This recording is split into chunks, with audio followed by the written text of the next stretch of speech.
పంచమ స్థానంలో సంచరిస్తున్న చంద్రుని యొక్క ప్రభావం వలన కుంభరాశి వారు ఈరోజు ఆరోగ్యం పరంగా చాలా జాగ్రత్తగా ఉండాలి. రక్తపోటు గల రోగులు దానిని తగ్గించుకోవడానికి మరియు తమ కొలెస్ట్రాల్ ని అదుపులో ఉంచుకోవడానికి రెడ్ వైన్ ని తీసుకోగలరు. ఇది మరింతగా సేద తీరేలాగా చేస్తుంది. అలాగే ఈరోజు డబ్బు విలువ మీకు తెలియదు, కానీ ఈరోజు మీరు డబ్బు యొక్క విలువలను తెలుసుకుంటారు.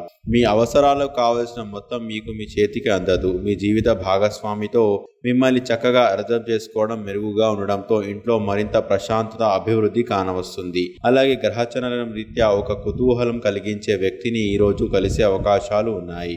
ఈ రోజు ప్రయాణం మీ వ్యాపార సంబంధాలను మెరుగుపరుస్తుంది. అయితే మీరు ఇతరులతో కలిసి చాడీలు మాట్లాడకండి. ఇది మీ యొక్క పూర్తి సమయాన్ని వృధా చేస్తుంది. ఇంకా వైవాహిక జీవితం అంటే మొత్తం సర్దుబాట్లే అని మీరు అనుకుంటున్నారా? అయితే అది గనక నిజమైతే పెళ్ళి అనేది మీ జీవితంలో జరిగిన అత్యుత్తమ ఘటన అని ఈరోజు మీకు తెలిసి రానుంది. మీరు ఈరోజు మీ కుటుంబంతో అధికంగా సమయాన్ని గడపాలని సలహా. ఇక కుంభరాశి వారు ఈరోజు వచ్చే ఇబ్బందులను అధిగమించడానికి, అనుకూల పరిస్థితులు ఏర్పడడానికి నవగ్రహ స్తోత్రాన్ని పారాయణం చేయండి. మంచి విశేషమైన శుభ ఫలితాలను పొందుతారు.